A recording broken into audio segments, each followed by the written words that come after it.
High guys, praise Lord. இன்றைக்கான word என்னென்னா Genesis 12:2, அதாவது ஆதியாகமம் 12:2 நீ ஆசீர்வாதமாய் இருப்பாய் அப்படின்ற வார்த்தை அதில் சொல்லப்பட்டிருக்கு.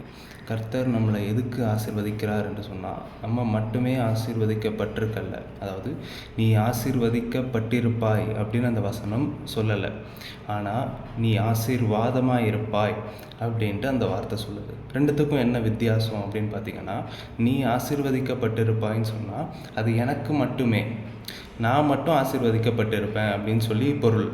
ஆனால் நீ ஆசீர்வாதமாக இருப்பாயின்னு சொன்னால் மற்றவங்களுக்கு you will be a blessing for others. அதாவது நம்ம வாழ்கிற இந்த இடத்துக்கு மற்றவங்களுக்கு நம்ம வாழ்க்கை ஆசீர்வாதமாக இருக்கிறத தான் அந்த வசனம் சொல்லுது, நீ ஆசீர்வாதமாக இருப்பாய் என்று சொல்லி.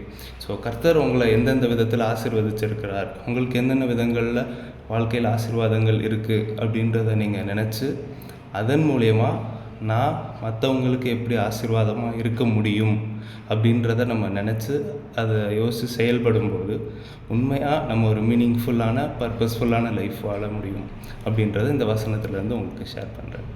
God bless you.